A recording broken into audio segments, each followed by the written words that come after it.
Hey there, Wastelander peasants. It's Brother Mike, and thank you so much for joining me.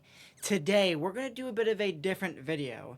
As you guys know, I've become a huge fan of A Knight of the Seven Kingdoms, and while this is a Fallout channel, and I will talk about other things, I want to compare this first season of A Knight of the Seven Kingdoms to the second season of Fallout, and how a budget almost a third of what the Fallout show had was able to invoke more emotion and harder story beats than a 150 million plus budget show with two more episodes that had longer episodes than A Knight of the Seven Kingdoms. Now, before I talk about this, I am not a big Game of Thrones guru. Now, yes, I have listened to some of the audiobooks and I've watched all of the shows, but I am nearly not as versed on Game of Thrones lore as I am with Fallout. So, this isn't going to be really a lore video. We're just going to be talking about these two shows and how a show with a third of its budget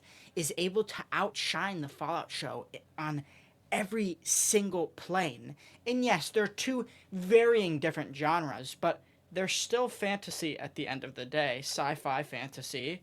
And a show that had anywhere from maybe 30 to 50 million dollar budget, outbeating a show in every single way with $150 or more, and that's not even confirmed because all we know is they got a $153 million tax write-off to do it in LA, the Fallout show. So let's compare these two shows and see what's going on. How can a show with a budget this small, with stakes that are a lot smaller, outrival a show like Fallout? So from what I have been able to find, it was roughly $6 to $10 million per episode for A Knight of the Seven Kingdoms, while for Fallout, at least in season 2 and confirmed in season 1, had a budget of roughly 18 to $20 million an episode. That is a huge difference. That is 3 times the difference.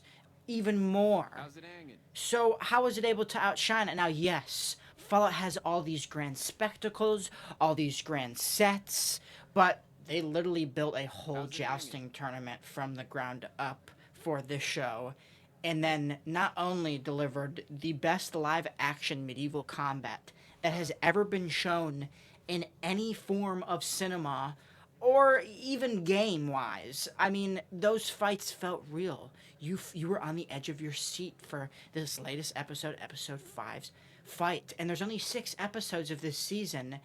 And oh my lord, I have never sat down and felt so worried and like I was actually there for a fight in any piece of media in my entire life like I was for the 5th episode of A Knight of the Seven Kingdoms. And even with the flashback, Sir How's it Arlen hanging? coming out and absolutely throwing, not even throwing hands, throwing steel. I mean, man was not even close to his prime and slayed those two guys like it was just a normal day and went back to drinking.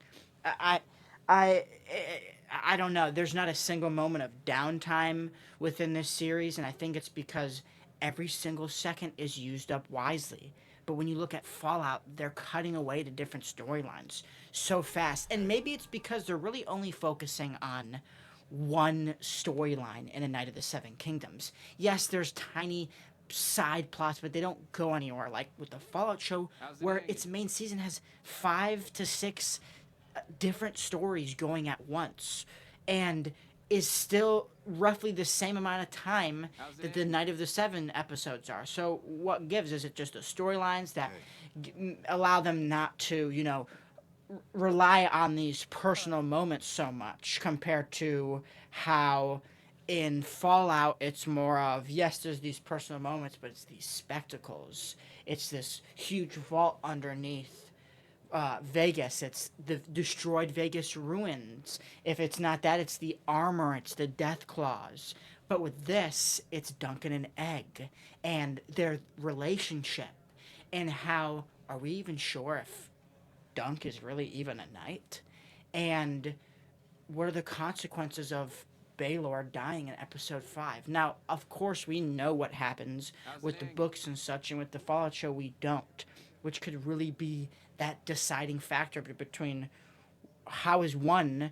I mean, I can't think of one part in the entire show that I dislike with A Night of the Seven Kingdoms. Every second is used right. And I know there has been some complaints. Oh, they rely on poop humor too much. But that's the point. The point of the start in that first episode of A Night of the Seven Kingdoms, when we see Duncan, he's going to be our hero, and it cuts away to him having diarrhea behind a tree. That's symbolic. He isn't a great future king or lord of Westeros. He is merely a hedge knight who most definitely is sick from not eating or drinking the safest water or food because he's on the road. This isn't a man who has years of family history behind him. He's an orphan boy who was a squire to a drunken knight who, although wasn't the best man, held the true values of a knight, which Duncan learned from him and is the reason why Duncan is so different compared to all of these other characters we meet. I mean, watching it, you go, okay, this is Game of Thrones. He's going to do something crazy bad, but he doesn't. He was taught to be a good man. He saw what being a good man was like, and he took inspiration from his knight that he followed. And in the Fallout show, while they do build up moments like this with Cooper Howard, that's really all you see. Now, if we saw Lucy and her father have a tighter relationship in the first season, then maybe we would have felt these moments harder.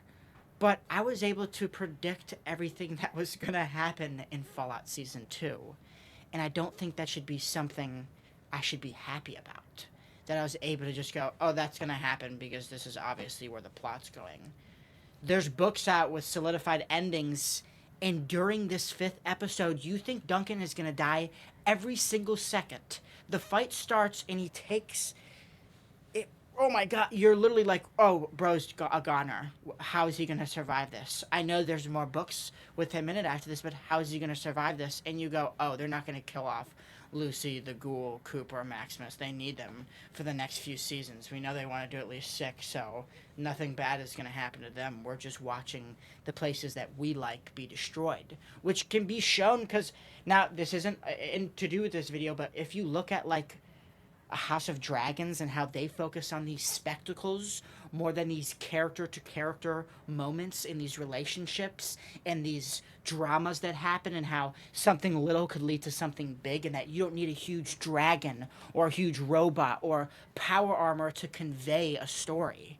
Because the hardest hitting stories in the show are the pre-war stories where none of that matters, where it's Cooper Howard trying to do the right thing in a world filled with evil, or Mr. House trying to save New Vegas and wondering how Cooper Howard has an effect on his plans. Stuff like that is the shining moments of the show, not the, oh, them killing people, or, oh, the battle that we've been waiting to see, or, oh, Cold Fusion being taken and stuff like that, or, oh, Maximus going up against 6 Deathclaws and overpowered power armor, making Deathclaws literally less deadly than the rad roaches in that episode, or focusing on plots that you could have had done in 3 episodes, but you extend a plot about a guy leaving a vault and then going, it just doesn't make sense.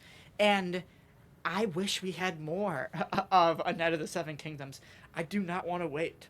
I know that they're filming the 2nd season right now, but I can't wait for it. And so it's really story in these character-to-character moments that Fallout lacks. And it's astonishing how a show with literally a third, or probably even less, of the budget that they had for Fallout Season 2 is able to outshine it in every single way. And it's because of the story and not the spectacle. And I think that's where modern day Hollywood has dropped the ball completely. And I mean this for movies and shows. I mean, you watch Iron Lung, made by a YouTuber, by Markiplier, and that movie conveyed more emotion than almost, I'd say, every single movie dropped by mainstream Hollywood in the past 5 years, or at least horror. And of course, there's some movies that don't apply to that, and we know which movies that is. But with all this slop being pushed out, and getting a gem like this, and you realize, oh my gosh, there's only maybe 15 minutes of fighting the whole show. If you, maybe 20, you could say, with the jousting at the start. Yet they're able to craft such a beautiful story. They don't need these Avenger type beats. Now, yes, there's poop humor here and there, but it's well done. It's not out of place. It's not out of character. They're not regressing characters.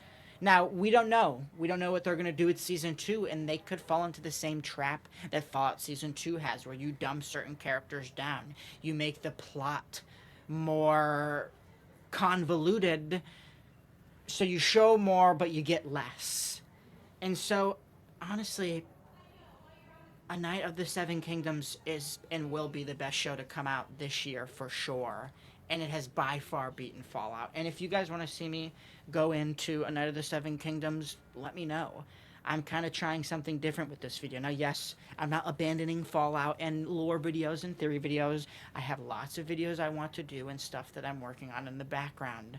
But let me know what you want to see me go over next. It doesn't have to be Fallout. It doesn't even have to be video game related. I am a huge cinephile. I love movies and TV shows, and I would love to talk about them here with you guys on top of all the Fallout lore and such like that. And I have videos I want to do about Skyrim and Kingdom Come Deliverance and Red Dead Redemption. I have a big thing with Red Dead Redemption and the Strange Man and how everyone has been wrong about him this whole entire time, because it's been right in front of us the whole entire time. And what is graded throughout both Red Dead Redemptions? Your karma. That's all I'm going to say about that video. But I hope you enjoyed today's video. It's a little bit different. And if you did, let me know down below. And if you enjoyed the video, why don't you consider liking and subscribing. As of right now, we are at 1,421 subscribers, so I thank you guys so much. And with all of that being said, you don't forget, you are cared for, you are loved, and you stay safe out there, Wastelander peasants.